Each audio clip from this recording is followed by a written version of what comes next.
Hello everyone, स्वागत है आपका हमारे चैनल पे। और आज है 23 फरवरी। ठीक है। और इसमें क्या करते हैं हम लोग, महत्वपूर्ण जो न्यूज़ होते हैं सारे को हम लोग डीप एनालिसिस करते हैं और एग्जाम के दृष्टिकोण से जो भी महत्वपूर्ण आर्टिकल फैक्ट होते हैं आपके समक्ष रखते हैं।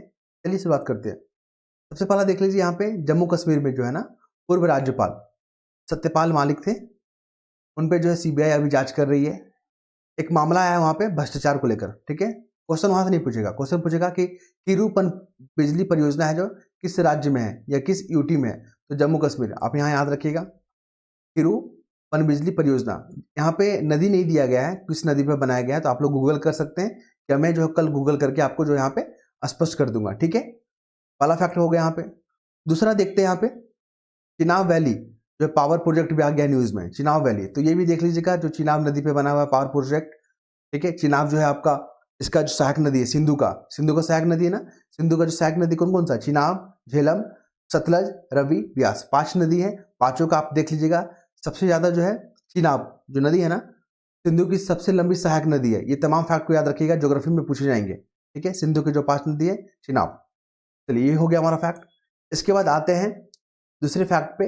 यहाँ हम लोग देख रहे हैं जो किसान प्रदर्शन हो रहे हैं एमएसपी को लेकर। ठीक है। मैंने एमएसपी के बारे में भी बात किया है। कल मैंने बताया था कि एफआरपी को बताऊंगा क्या होता है। देखिए, एमएसपी जो है ना, तो उसी की तरह एफआरपी होता है। एफआरपी जो है, खाली जो आप याद रखिएगा कि एफआरपी जो होता है वो गन्ना की खरीद से जुड़ा हुआ। किसका? गन्ना की खरीद से। गन्ना की खरीद से कहने का मतलब क्या होता है कि गन्ना जो होता है कौन खरीदेंगे? चीनी मिल खरीदेंगे, क्योंकि उससे चीनी बनाते हैं ना चीनी। तो सरकार आश्वासन देती है कि जो चीनी मिल जो गन्ने को खरीदेंगे, आप इस रेट से नीचे नहीं खरीदेंगे आप। ठीक है। उसी को एफआरपी बोलते हैं, क्योंकि सरकार गन्ना खरीदेगी, फिर उसको प्रोसेस करेगी, चीनी बनाएंगी, फिर बांटेगी, लंबा प्रोसेस हो जाएगा। इसलिए चीनी मिलों को बोल देती है कि आप लोग जो है इस एफआरपी रेट को जो फॉलो कीजिए। क्लियर है। और जो भी पेमेंट होगा आप किसानों को समय समय पर करते रहिए। एफआरपी को मतलब सिंपल सा शब्द में ये हो गया। क्लियर है। फिर यहां पर देख लीजिए आर्टिकल 19, हमारा जो फंडामेंटल राइट है ना, पार्ट 3 में हमारा फंडामेंटल राइट है संविधान का। उसमें आर्टिकल आपने देखा होगा 19 क्या बोलता है? अभिव्यक्ति की आजादी, अभिव्यक्ति की स्वतंत्रता। ठीक है। फ्रीडम ऑफ स्पीच, आपने ये शब्द सुना है। तो ये आर्टिकल 19 के तहत जो न्यूज में आ गया है, क्योंकि यहाँ पे किसानों जो विद्रोह कर रहे हैं, वहां पे आंदोलन कर रहे हैं, तो वहाँ पे एक्स क्या है, ट्विटर का ही बदला हुआ नाम है एक्स। ठीक है। तो वहाँ पे उस पर रोक लगा दिया गया है, सरकार की तरफ से अस्थायी रोक लगा दिया गया है। तो एक्स के जो सीईओ हैं एलन मस्क, याद रखिएगा, इन्होंने कहा है कि ये जो रोक है अस्थायी तौर पे, ये सिर्फ हम भारत में ही लागू करेंगे, अन्य देशों में नहीं। हो गया। इसके बाद सुप्रीम कोर्ट बोले हैं कि देखिए, अगर लोकतंत्र को मजबूत करना है तो हमें जो है निष्पक्ष और स्वतंत्र यहाँ पे इलेक्शन करना होगा। हम लोग देख रहे थे सुप्रीम कोर्ट को। देखिए, तो सुप्रीम कोर्ट ने कहा कि लोकतंत्र को अगर मजबूत करना है तो हमें जो यहाँ पे चुनाव को निष्पक्ष और स्वतंत्र करना होगा। क्लियर है। तो सुप्रीम कोर्ट का जो आर्टिकल है संविधान में, याद रखिएगा, ये एक संवैधानिक संस्था है।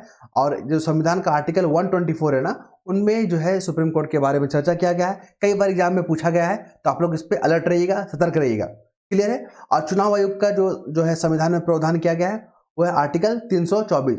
ये दोनों न्यूज में आते रहते हैं, पेपर में डेली। ठीक है, डेली आते रहते हैं। और आपको याद होना चाहिए, आर्टिकल 124 सुप्रीम कोर्ट से जुड़ा हुआ है, आर्टिकल 324 हमारे चुनाव आयोग से जुड़ा हुआ है।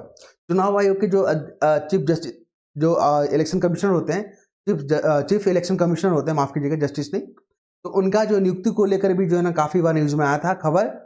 तो उसका एक जो है नियुक्ति को लेकर पैनल होता है, जिसमें प्राइम मिनिस्टर भी होते हैं, लोकसभा स्पीकर के विपक्ष के नेता भी होते हैं। ठीक है। इतना और एक कैबिनेट स्तर की जो यहाँ पे क्या होते हैं, मंत्री होते हैं। 3 का एक पैनल बनता है जो नाम को सिफारिश करते हैं, फिर जाके राष्ट्रपति क्या करते हैं, उनको अपॉइंट करते हैं। क्लियर है। चलिए, इस फैक्ट को आप लोग याद रखिएगा। फिर बात करेंगे यहाँ पे, देखिए बायजूस जो आपको पता है ना, एप्लीकेशन है, एजुकेशन एप्लीकेशन बायजूस, आपने सुना ही नाम होगा। तो उसके जो सीईओ हैं रविंद्र बायजू, उसको जो है विदेश जाने के लिए रोक लगा दिया गया। ठीक है। हालांकि वो विदेश में ही है, लेकिन वो ऐसा जो है, जो संबंधित जो अधिकारी, उनको नोटिस दिया गया है। ठीक है, कि उनको जो है विदेश जाने पर रोक लगाया जाए, उनका पासपोर्ट वगैरह जब्त किया जाए। तो आपको पता है आर्टिकल 21, याद रखिएगा, आर्टिकल 21 राइट टू प्राइवेसी के बारे में बात करता है हमारा संविधान, करता है ना बात, राइट टू प्राइवेसी। तो आप विदेश जाते हो ना, ये भी आपका अधिकार है। विदेश जाने का अधिकार भी जो आर्टिकल 21 के तहत ही क्या किया गया, डिसाइड किया गया सुप्रीम कोर्ट के तहत। क्लियर है। आप अपने मनपसंद साथी के साथ शादी करने का भी अधिकार आर्टिकल 21 में ही है ना, आर्टिकल 21 में है, ठीक है, याद रखिएगा। ये CSIR में, यूपीएससी में बहुत बार क्वेश्चन पूछा गया है ट्विस्ट करके, तो आप लोग अलर्ट कीजिएगा। राइट टू प्राइवेसी, जहां भी व्यक्ति की स्वतंत्रता की बात आए आपको आर्टिकल 21 के साथ जाना है। क्लियर है? चलिए फिर हम लोग बात करेंगे। देखिए ये न्यूज़ जो आया था 2 दिन पहले भी आया था अकबर और सीता को लेकर। यहाँ पे क्या हुआ, त्रिपुरा में एक जो है ना चिड़ियाघर था, क्या नाम था उसका, सिपाही जाला प्राणी उद्यान, याद रखिएगा, न्यूज़ में आ चुका है, तो वनडे एग्जाम के लिए इंपॉर्टेंट है, VVI है। अब कहानी बताते हैं आपको क्या है यहाँ पे। तो त्रिपुरा में जो सिपाही जाला जो प्राणी उद्यान है ना, वहां से जो है ना एक शेर, शेरनी को जो बंगाल लाया गया है, ठीक है। तो शेर का नाम जो है अकबर है और शेरनी का नाम सीता रख दिया गया। तो हम जो हिंदू समुदाय के लोग जो उन्होंने कहा कि ये जो है भारत एक धर्मनिरपेक्ष राज्य है और हम लोग जो है सीता माता का क्या करते हैं, पूजा करते हैं। तो इससे क्या हुआ था, हमारे धार्मिक जो है भावनाएं को क्या हो रहा है, आहत हो रहा है, चोट पहुंच रहा है, ठीक है। तो यहाँ पे जो हाईकोर्ट है, वेस्ट बंगाल का जो हाईकोर्ट है, वहाँ पे जो इन्होंने हस्तक्षेप किया कि ये सही है, यहाँ पे जो है भारत जो है एक धर्मनिरपेक्षता राज्य है और यहाँ पे विभिन्न समुदाय के लोग रहते हैं, तो आपको ऐसा जो है हरकत नहीं करना चाहिए जिससे कि किसी के सामुदायिक जो है भावनाओं को आहत पहुंचे। तो यहाँ पे आप देख सकते हैं, ठीक है, आर्टिकल को। और यहाँ पे मेन जो कंसर्न है, क्वेश्चन जो पूछेगा आर्टिकल 25 से लेकर आर्टिकल 28, याद रखिएगा। ये राइट टू जो है रिलीजियस के बारे में बात करता है। रिलीजियस मतलब धार्मिक भावनाएं से जुड़ा हुआ बात करता है कि आप किसी भी धर्म को फॉलो कर सकते हैं, आपको कोई रोक टोक नहीं कर सकता, ठीक है। आर्टिकल 25 से लेकर 28 तक में आपका ये जिक्र है, ठीक है। तो ये महत्वपूर्ण आर्टिकल को याद रखिएगा। ये भी भाग 3 में आता है, फंडामेंटल राइट के तहत ही आता है। फंडामेंटल राइट कहने का मतलब क्या होता है, अगर ये राइट का वायलेशन होता है ना, तो आप सीधा सुप्रीम कोर्ट का दरवाजा खटखटाइएगा, ठीक है, याद रखिएगा। ये होता है फंडामेंटल राइट का पावर। इसके बाद हम लोग अगले मुद्दे पे आएंगे और अगले मुद्दे हमने यहाँ पे हाईलाइट करके रखा हुआ है और स्क्रॉलिंग कर रहा हूँ मैं यहाँ पे, और ये देखेंगे, ये सब इंपॉर्टेंट नहीं है, ये सब दिल्ली का न्यूज़ है, लोकल न्यूज़ यहाँ का, ठीक है। हमें नेशनल न्यूज़ देखना है, इंटरनेशनल न्यूज़ देखना है, और जो वो लोकल न्यूज़ को देखना है जो कि राष्ट्रीय स्तर पे क्या है, मजबूत है, राष्ट्रीय स्तर पे क्या है, वो मजबूत है, ठीक है। तो ये रहा हमारा आर्टिकल। अब हम लोग देखेंगे आर्टिकल पे। देखिए एक भगवान महावीर का एक कोटेशन है, उन्होंने कहा था कि सभी मनुष्य जो है ना अपनी गलतियों के कारण ही दुखी होते हैं। अगर हम दुखी हैं, आप दुखी हैं, पूरी दुनिया दुखी है, ठीक है, जितने भी लोग दुखी हैं वो अपनी गलतियों के कारण दुखी हैं। लेकिन उन्होंने ये भी कहा था कि अगर अपनी गलतियों पे सुधार किया जाए, अपनी गलतियों में सुधार किया जाए, ठीक है, तो आप जो है फिर क्या करेंगे, प्रसन्न हो सकते हैं। ये महावीर जी का कोटेशन है, आप याद रखिएगा। भगवान महावीर वही हैं, 24वें तीर्थंकर है जैन धर्म के, क्लियर है। और संलेखना पद्धति भी जैन धर्म से आया हुआ था कुछ दिन पहले न्यूज़ में। तो क्वेश्चन जो है फ्रेमिंग किया जा सकता है, आप लोग अलर्ट रहिएगा, ठीक है। 24 जो है ना मतलब 24वें तीर्थंकर है और इनको वास्तविक जो है जैन धर्म के संस्थापक माना जाता है। फिर आते हैं हम लोग यहाँ पे इस आर्टिकल पे आते हैं, तो मुझे इस आर्टिकल पे कुछ खास नजर नहीं आता, लेकिन आप यहाँ पे देख सकते हैं कि यहाँ पे धार्मिक टिप्पणी को लेकर यहाँ पे बात किया गया है। संदेश खाली में जो वेस्ट बंगाल में जो यहाँ पे जो धार्मिक बातें की गई है, ठीक है, यहाँ पे जो एक पुलिस ऑफिसर थे, मतलब IPS अधिकारी हैं, ठीक है, जो कि एक सिख समुदाय से जुड़े हुए थे। तो वहाँ पे जो है ना जो भी विद्रोह कर रहे थे वहाँ पे, उन्होंने इसको खालिस्तानी कह के जो उनको टिप्पणी कर दिया, धार्मिक टिप्पणी कर दिया, ठीक है। तो इस तरह का जो यहाँ पे कृत्य पे बात की गई है कि आप जो है किसी के वेशभूषा को देखकर आप इस तरह का जो है धार्मिक टिप्पणी नहीं करेंगे, क्लियर है। तो यहाँ पे ये आर्टिकल पढ़ने को मिलेगा। और दूसरा क्या है, ये सब आपका मेंस आंसर राइटिंग में आपको काम आएगा जब आप प्रीलिम क्वालिफाई करोगे। अगर मेंस लिखते हो UP PCS का हो गया या UPSC का हो गया या अदर PCS का हो गया, जहाँ पे करंट अफेयर और नेशनल जो है मुद्दे और यहाँ पे जो देखने को मिलेगा सब्जेक्ट में, वहाँ प्रश्न बनाए जाएंगे यहाँ पे, ठीक है। फिर आवाज़ का समूहन, आपको पता है ना, अमीन सयानी एक रेडियो वादक थे, इनका एक प्रोग्राम आता था, ठीक है, और नमस्ते दोस्तों भाई और बहनों करके यहाँ पे रात में प्रोग्राम आता था। तो उनका जो अभी निधन हो गया अमीन सयानी का। ये वनडे एग्जाम के लिए इंपॉर्टेंट है, इस फैक्ट को याद रखिएगा, क्योंकि किसी नाम को लेकर अगर आर्टिकल आ रहा है ना तो वेरी इंपॉर्टेंट हो जाता है, एग्जाम में जो आपको ट्विस्ट करके पूछेगा, ठीक है। अमीर सयानी बोलेंगे हाल में ही निधन हो गया, ये किस फील्ड से या किस क्षेत्र से जुड़े हुए थे, तो ध्यान में रखिएगा इसको। तो ये बड़ा वाला आर्टिकल में यहाँ पर देखेंगे विस्फोटक को लेकर। आपको पता है मध्य प्रदेश में जो वहाँ पे पटाखे, जो वहाँ पे जो फैक्ट्रियाँ हैं उन पर विस्फोट हो गए। तो इसके पीछे जो है प्रशासन की जो है यहाँ पे कहीं ना कहीं जो है चूक है, क्योंकि वहाँ पे लाइसेंस उनको कैसे मिल जाता है, ये एग्रीकल्चर ज़मीन है, तो यहाँ पे फैक्ट्री को स्थापित करने का कैसे लाइसेंस मिल जाता है। ये लोग बिना लाइसेंस के ही पटाखा बना रहे थे। लाइसेंस को जो एक लिमिट तक जो होता है ना स्टोर करना, उससे ज़्यादा स्टोर करके रखे थे।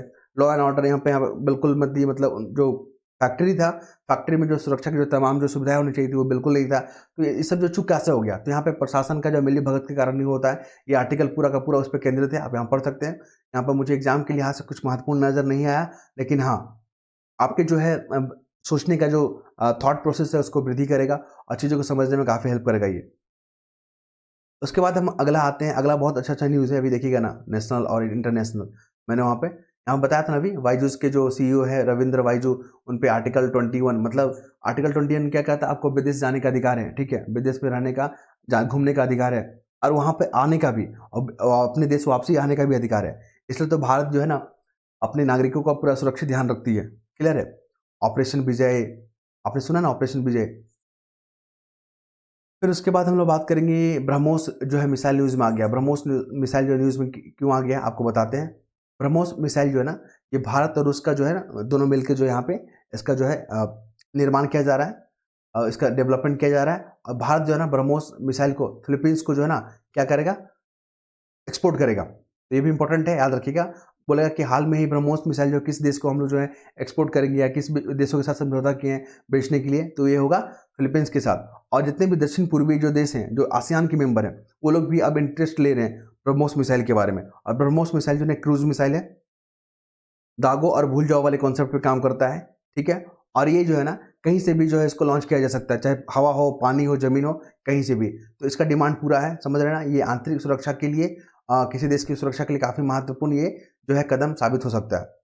फिर आइए अगले मुद्दे पे हम लोग, अगले मुद्दे को यहाँ पर देखेंगे तो हमें देखने को मिलता है जो एग्ज़ाम के लिहाज से महत्वपूर्ण है, और वो ये रहा। ये सब न्यूज़ आपको पता ही है ना, स्किप करना होता है, ये हमारे काम के नहीं होते हैं, स्टूडेंट के काम के नहीं होते हैं। हमारा होता है देश दुनिया इंटरनेशनल, देश के अंदर क्या हो रहा है उस घटने में नजर रखना। देखिए हाँ, अब आते हैं देश व्यापार में। यहाँ से काफ़ी बार एग्जाम में पूछा जाता है। आप इकोनॉमिक्स टॉपिक पढ़ते हो ना, तो देखिए इकोनॉमिक्स टॉपिक सारा आपका यहीं देखने को मिलेगा। महंगाई पे काबू करने के लिए जो सरकार जो नीति बनाती है उसको बोलते हैं राजकोषीय नीति, बोलते हैं ना, जो राजकोषीय नीति बोलते हैं। और महंगाई पे कंट्रोल करने के लिए जो आरबीआई जो नीति बनाती है उसको बोलते हैं मॉनेटरी पॉलिसी, बोलते हैं ना, मॉनेटरी पॉलिसी बोलते हैं, ठीक है, मॉनेटरी पॉलिसी। तो याद रखिएगा, महंगाई पे कंट्रोल करने की जो आरबीआई जो नीति बनाती है उसको बोलते हैं मॉनेटरी पॉलिसी। जो महंगाई पे कंट्रोल करने के लिए जो सरकार जो नीति बनाती है उसको राजकोषीय नीति बोलते हैं। ये हो गया। आरबीआई का फुल फॉर्म याद रखिएगा, आरबीआई का फुल फॉर्म भी पूछ सकता है वनडे एग्जाम के लिए। और आरबीआई कब बना था? 1935 में बना था। बोलेगा आरबीआई कब बना था? तो 1935 में 1 जनवरी को। और इसका नेशनलाइज कब हुआ था? 1949 को हुआ था, नेशनलाइज हुआ था। क्लियर है आप इसको। और आरबीआई जो बना था ना, वो हिल्टन जो करके एक समिति था, हिल्टन करके था, शब्द मुझे याद नहीं आ रहा है, आप लोग गूगल कीजिएगा। हिल्टन करके एक सब कमेटी बना था, उस पर जो है आपका ये बना था आपका आरबीआई जो है ना आज़ादी से पहले बर्मा का भी जो है ना काम देखता था। बर्मा जो अभी अब वर्तमान में म्यांमार देख रहे थे ना, उसका भी केंद्रीय बैंक के रूप में काम किया था। पाकिस्तान भी जब नहीं बना था उसका जो है केंद्रीय बैंक के रूप में काम किया था। इस फैक्ट को याद रखिएगा, आपको हेल्प करेगा। साथ ही देखिए एमपीसी में जो है ना 6 मेंबर होते हैं, मॉनेटरी पॉलिसी कमेटी, ठीक है, 6 मेंबर होते हैं, 3 होते हैं आरबीआई के, 3 होते हैं सरकार के। 6 मेंबर का एक कमेटी होता है। और इनका काम क्या होता है? इन्फ्लेशन को कंट्रोल करना। रेपो दर भी न्यूज में आ गया। रेपो दर क्या होता है? ये रेपो दर क्या होता है? रेपो दर का मतलब क्या होता है? जो कमर्शियल बैंक होते हैं ना, वो आरबीआई से जो है अल्पकालीन जो है होता है, क्या होता है अल्पकालीन? क्या होता है? वो टैक्स मतलब उधार लेते हैं अल्पकालीन, उसी को बोलते हैं रेपो रेट। तो आप यहाँ पर देख सकते हैं इस आर्टिकल में, ठीक है। चलिए, आपको पता है ना मणिपुर क्राइसिस में क्या हुआ था? हाईकोर्ट ने जो एक आदेश दिया था कि मैतई को जो है वहां पे शेड्यूल कास्ट, शेड्यूल माफ कीजिएगा, शेड्यूल ट्राइब का जो है दर्जा दिया जाए। अब जो है मणिपुर हाईकोर्ट ने अपने फैसले को, अपने आदेश को वापस ले लिया है, ठीक है, क्योंकि ये जातीय संघर्ष के लिए सही नहीं था, ठीक है, मतलब जातीय संघर्ष को बढ़ावा दे रहा था ये जो है ये फैसला। तो मैतई और कुकी के बीच में जो काफी संघर्ष देखने को मिला, अब यह अपने आदेश को वापस ले लिया गया है। तो यहाँ पे लॉ एंड ऑर्डर जो है यहाँ पे अब मेंटेन हो सकते हैं, ठीक है। चलिए, अब है यहाँ पे हमारे जो मोदी जी हैं, जो हमारे जो प्राइम मिनिस्टर हैं, उन्होंने कहा कि गाँव को प्राथमिकता दे रहा है, गाँव को प्राथमिकता, मतलब भारत को अगर डेवलप करना है तो गांव को मजबूत करना होगा। हमारे गांधी जी ने भी कहा था कि भारत का जो आत्मा है ना वो गांव में बसता। आप ये कोटेशन यहाँ पर देख सकते हैं, आंसर मेन राइटिंग में बहुत हेल्प करेगा आपको। जहां भी गांधी जी का प्रश्न आए या कहीं भी अगर रूरल से जुड़ा हुआ, ग्रामीण क्षेत्र से जुड़ा हुआ प्रश्न आए, तो आप यहाँ कोटेशन से शुरू कीजिएगा, 2 नंबर एक्स्ट्रा मिलते हैं आपको, ठीक है। महात्मा गांधी कहते हैं कि भारत की आत्मा गाँव में बसती है, इसलिए विकसित भारत बनने के लिए हमें ग्रामीण अर्थव्यवस्था को मजबूत करना होगा। ये कोटेशन काफी महत्वपूर्ण है। और गांधी जी का एक फेमस कोटेशन ये भी है कि अगर आँख के बदले अगर आँख हम लोग मांगेंगे तो पूरा दुनिया ही अंधा हो जाएगी, ठीक है। गांधी जी का एक और जो जो इम्पोर्टेंस है, महत्वपूर्ण कोटेशन है कि क्या था कि दुनिया में जो संसाधन है ना, वो इंसानों के जो है आवश्यकता को पूरा कर सकता है, क्लियर है, लेकिन उसके लालचों को पूरा करने के लिए जो है संसाधन सक्षम नहीं है। मतलब कि जो लोगों का पेट तो भर सकता है संसाधन, लोगों का पेट ही नहीं भर सकता। तो इसे महत्वपूर्ण कोटेशन याद रखिएगा, बहुत महत्वपूर्ण करेगा आपको आंसर राइटिंग में।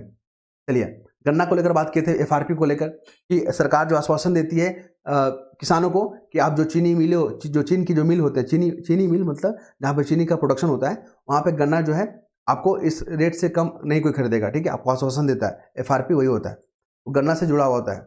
चलिए, इसके बाद हम लोग अगले मुद्दे पर जानेंगे।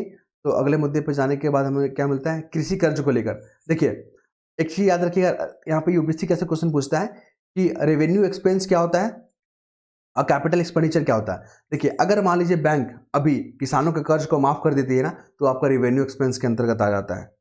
सब्सिडी क्या होता है, रेवेन्यू एक्सपेंस के तहत आ जाता है। जो स्टाफ को सैलरी देते हैं, पेंशन देते हैं, सब रेवेन्यू एक्सपेंस के अंतर्गत आ जाता है। उसके मतलब रेवेन्यू एक्सपेंस वो एक्सपेंस होता है जिसमें आपका कैपिटल का फॉर्मेशन नहीं हो रहा है, या आपके दायित्व में भी जो आपकी जो लाइबिलिटी है उसमें कमी नहीं आ रहा, सारे रेवेन्यू एक्सपेंस में आता है। सारे टेक्निकल टर्म है, आप जो इकोनॉमिक्स में पढ़ी होंगे, नहीं पढ़े होंगे तो आप लोग जाके पढ़ लीजिएगा, या हम आपके साथ डिस्कस कर दे रहे हैं, ठीक है।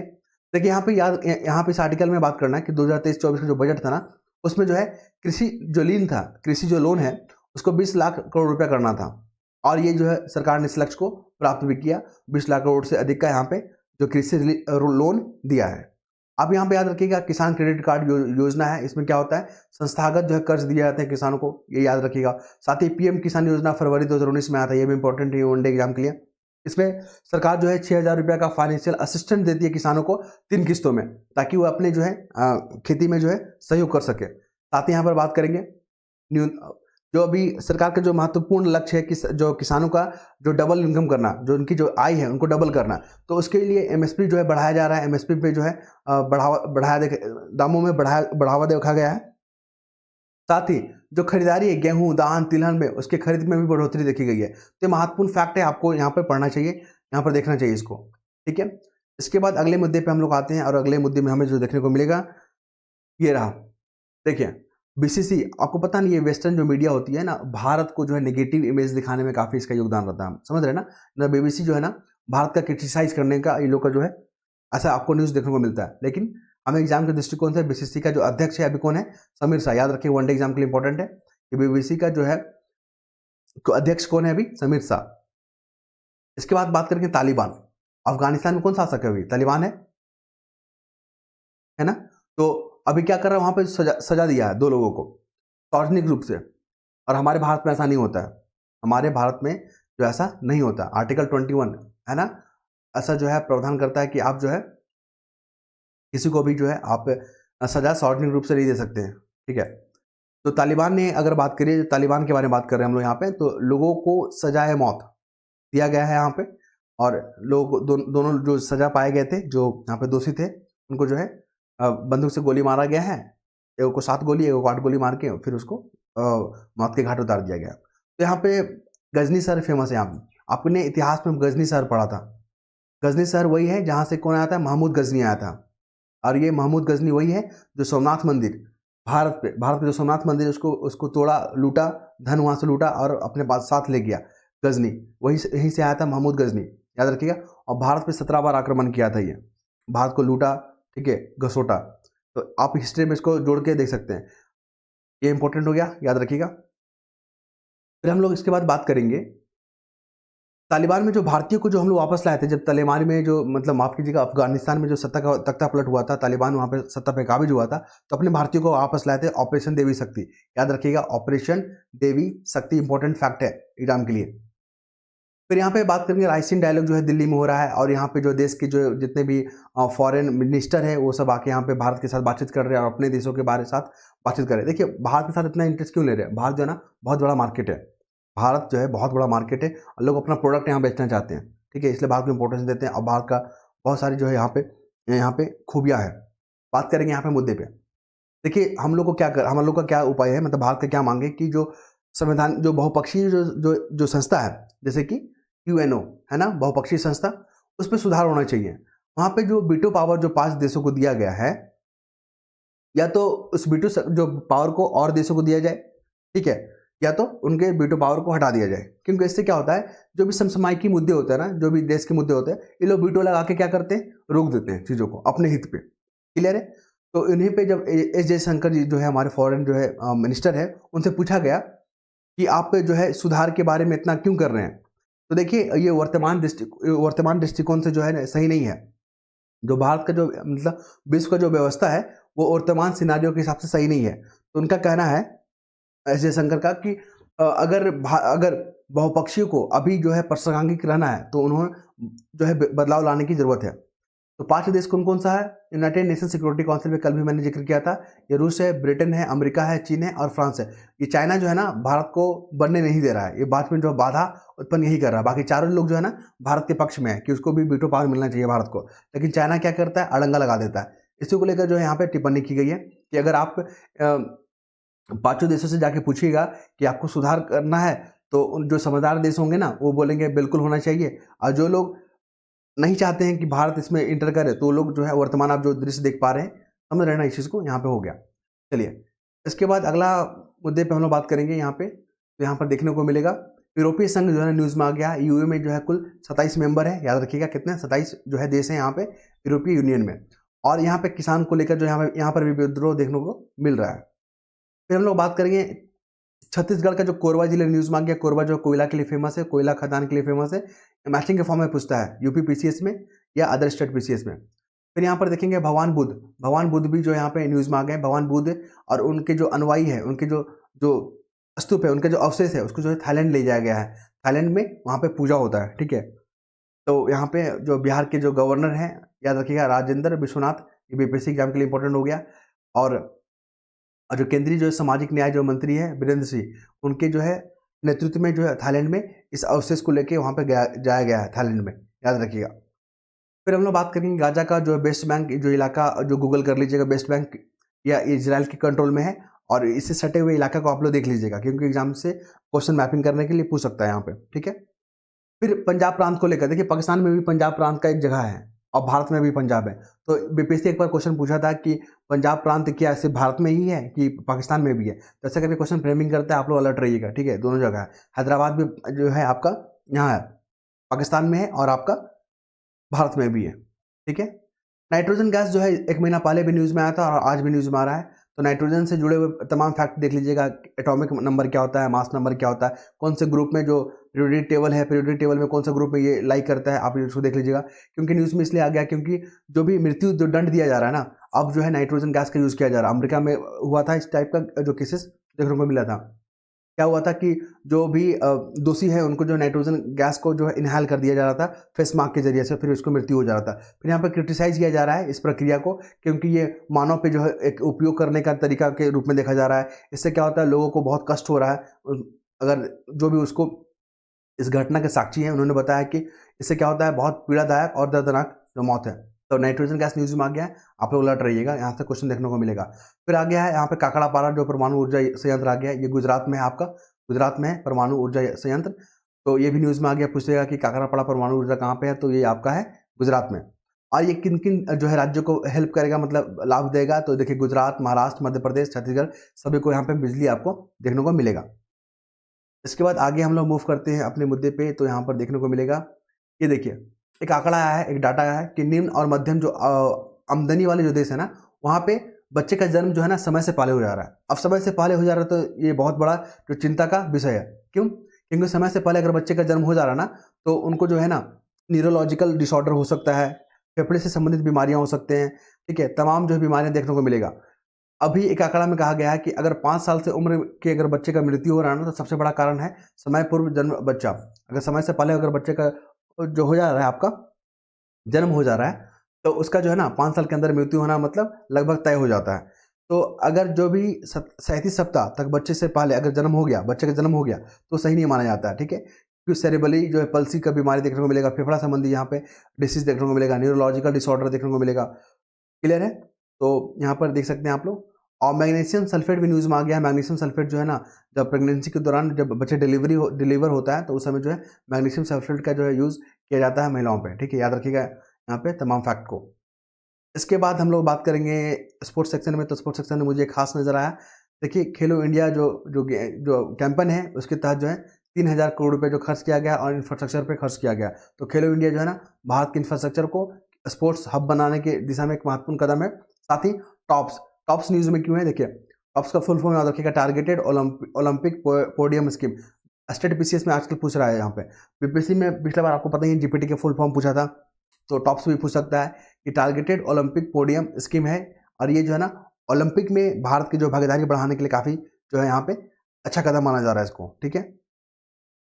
साथ ही हम लोग बात करेंगे और इम्पोर्टेंट न्यूज़ में, तो यहाँ पे आईपीएल स्टार्ट हो चुका है, ठीक है। तो आईपीएल से तमाम फैक्ट को आप लोग देख लीजिएगा। इसके बाद मुझे कुछ खास नज़र नहीं आ रहा है। आई होप आप लोग चीज़ों को समझ पा रहे हो। कुछ भी इंक्वायरी कुछ भी डाउट होगा तो आप लोग कमेंट करके जो यहाँ पे पूछ सकते हैं। धन्यवाद।